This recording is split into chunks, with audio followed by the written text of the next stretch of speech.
College life में कभी इश्क मोहब्बत प्यार हुआ था आपको? मैं वैसे मैकेनिकल में लड़कियां तो होती नहीं है, हमने भी की, इससे आपको पता है आपको। हाँ, जो कोई भी बच्चे आज उनसे कहना चाहता हूं, किसको प्रेम होता है भाई? मैं पहले भी ये बात कह चुका हूं। हाँ, इस झूठे प्रपंच में मत फंसी है। जिसको प्रेम हो जाता है तो उसमें ब्रेकअप नहीं होता है। जो ब्रेकअप हो, प्रेम नहीं होता, उसको कहिए अट्रैक्शन। अट्रैक्शन में कौन ये फीलिंग होती है कि मुझे कुछ चाहिए और मुझे तुझसे कुछ चाहिए, नहीं पूरा हुआ तो फिर देख लूंगा या देख लूंगी। तो ये जो मोहम्मद शमी, युजवेंद्र चहल, हार्दिक पांड्या, शिखर धवन, शादी के बाद डिवोर्स हुआ इन सबका, ये क्या था? देखिए, वो मैं किसी के व्यक्तिगत जीवन पर नहीं, हाँ, डिवोर्स बहुत बढ़ गया अभी देश में। देखिए, उसका भी एक और कारण है कि वास्तविकता में प्यार तो 0.1% में नहीं होता। बहुत बड़ी चीज है प्यार, जिसे वो बताता हूं।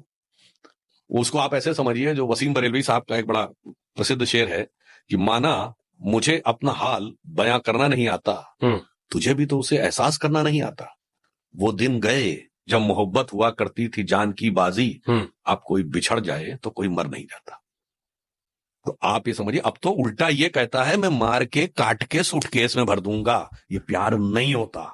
मैं सब यंग बच्चे बच्चियों से कहूंगा, प्यार एक बहुत एसोटेरिक किस्म की चीज है। ये जस्ट एक मियर फिजिकल अट्रैक्शन को मार्केटिंग फोर्सेस और वो सारी फोर्सेस जो भारतीय परिवार को तोड़ना चाहती हैं, आपके मन में प्यार के रूप में भरने का प्रयास करती हैं। प्यार एक अलग अनुभूति, और प्यार भारत में मल्टी डायमेंशनल है। ये प्यार सिर्फ एक लड़का लड़की के बीच में क्यों होगा जी? हमारे यहां प्रेम इतना बहुआयामी है। मुझे अपनी मिट्टी से भी प्रेम होता है, मुझे अपने देवता से प्रेम है, मां बाप से प्रेम है, श्रवण कुमार, मित्र से प्रेम है, कृष्ण सुदामा। अगर देखा जाए भाई भाई का प्रेम है, राम लक्ष्मण। भरत का भाई के प्रति प्रेम है, वो देखिए राम और भरत। पति पत्नी का प्रेम है, अनेकों उदाहरण है, सावित्री सत्यवान। साहब ये इतना, और साहब सिर्फ भगवान का भक्त के प्रति प्रेम नहीं है, भक्त का भगवान के प्रति क्या प्रेम है कि जब सुदामा पहुंचे फटी धोती पहन के और उनके पैरों में भी वो बिवाई पड़ी हुई थी, भगवान कृष्ण क्या कहते हैं, ऐसे जो हाल बिवाइन के पग कंटक जाल लगे पुनि जोए, हाय महादुख पायो सखा तुम आए इते न किते दिन खोए, और देख की सुदामा की दीन दशा करुणा करी के करुणा निधि रोए, पानी परात को हाथ छुयो नहीं नैनन के जल सो पग धोए। अरे प्रहलाद को बचाने के लिए भगवान आते हैं। अरे प्रेम इतना व्यापक है, इसे एक लाइन में अज्ञेय की पंक्ति में कहूंगा, क्या आज लोगों ने उसको इतना मतलब वैसा बना दिया है, बड़े हल्के स्तर के ऊपर। वो कहते हैं ना बड़ी शेर व शायरी और ये सारी चीजें। अरे जरा अज्ञेय की एक कविता सुनिए कि वे मुर्दे होंगे प्रेम जिन्हें अनुभव रस का कटु प्याला है, वे रोगी होंगे प्रेम जिन्हें सम्मोहनकारी हाला है, मैंने विदग्ध हो जान लिया, विदग्ध मतलब जलकर, मैंने विदग्ध हो जान लिया, अंतिम रहस्य पहचान लिया, मैंने आहुति बनकर देखा यह प्रेम यज्ञ की ज्वाला है। और मैं कहना चाहता हूं, जो लोग लव कहते हैं तो उसके लिए क्या वर्ड यूज होता है? Everything is fair in love and war ना।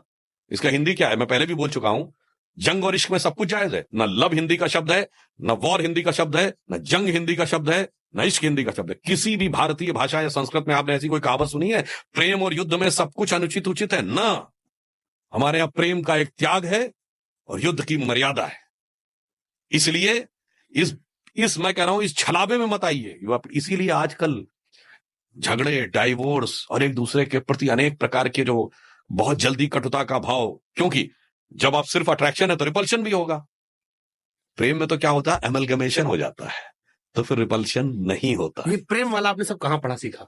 चलो हमको वो आ गया कि धर्म की रुचि थी, किताबें पढ़ ली, प्रेम आपने कहां अनुभव किया? ये भी हमको थोड़ा अपना कारण क्या है, आप ज्ञान योग, भक्ति योग और कर्म योग पढ़िए तो भक्ति क्या है, ये प्रेम का एक इवॉल्व्ड स्वरूप है। जैसे चाहे जिसे कहते हैं सेवक भाव की भक्ति या सखा भाव की भक्ति। सेवक भाव की भक्ति जो तुलसीदास की है और सखा भाव की भक्ति जो सूरदास की है, तो उसमें भी एक अलग प्रेम है। जैसे मैं उदाहरण बताना चाहता हूं, शायद आप में तो बहुत लोगों ने जिन्होंने हिंदी साहित्य पढ़ा हो तो पढ़ाओ, पद्माकर बहुत बड़े कवि हुए। पद्माकर ने बहुत अच्छी कविताएं ब्रज भाषा में लिखी। तो उनसे पूछा गया कि आपके जीवन का सबसे अच्छा छंद कौन सा था? वैसे उन्होंने एक से एक अच्छी लिखी है। तो अब उन्होंने उसका वर्णन दिया है कि जब भगवान कृष्ण की चिट्ठी लेकर उद्धव पहुंचते हैं गोपियों के पास, तो उनकी प्रतिक्रिया है वो ब्रज भाषा में थोड़ा, वो कहते हैं भेजे मन भावन के उधव के आवन की, सुनी ब्रज गावन व आवन सबे लगी। यानी जैसे पता चला कि मन भावन का पत्र लेकर उधव आए, भेजे मन भावन के उधव के आवन की, सुनी ब्रज गावन व आवन सबे लगी, सारी ब्रज गोपिकाएं आने लगी।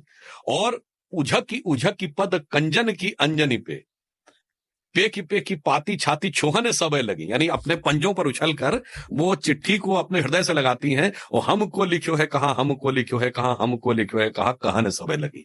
और एक और आपको बात बता दें, ये सारी चीजों में अल्टीमेटली ये सब कुछ आपके अंदर घटित होता है। इसीलिए मैंने कहा ये चीजें बहुत हाई लेवल की हैं। भारत में आइए, भारतीय संस्कृति को समझिए तो समझ में आएगा। बाहर के मतलब एक क्लास में मैं एग्जाम्पल देना चाहता हूं, जिन बच्चों ने केमिस्ट्री अगर पढ़ी हो, नहीं पढ़ी तो जाके ये चेक कर लें। 2 प्रकार के बॉन्ड होते हैं, 2 एटम्स हैं, तो एटम्स में एक न्यूक्लियस होता है और उसके दोनों चारों तरफ इलेक्ट्रॉन्स चल रहे होते हैं। तो एक होता कोवैलेंट बॉन्ड जिसमें दोनों एटम्स के इलेक्ट्रॉन्स का साझा हो जाता है, और एक होता इलेक्ट्रोवैलेंट बॉन्ड जिसमें एक ने इलेक्ट्रॉन दे दिया तो जिसने दे दिया उसमें पॉजिटिव चार्ज हो गया, जिसने ले लिया उसमें नेगेटिव चार्ज हो गया। तो because of the electromagnetic force दोनों एक हो जाते हैं। तो electrovalent bond is more strong, covalent bond is less strong. और अगर कोई शेयरिंग की ही नहीं तो बॉन्डिंग ही नहीं हुई। इसका अर्थ क्या हुआ? प्रकृति भी बताती है जब आप त्याग कर देते हैं तो बॉन्डिंग बहुत स्ट्रांग होती है, साझे की बराबरी की बॉन्डिंग हल्की होती है, और एकदम इंडिपेंडेंट रहेंगे तो बॉन्डिंग होती नहीं है।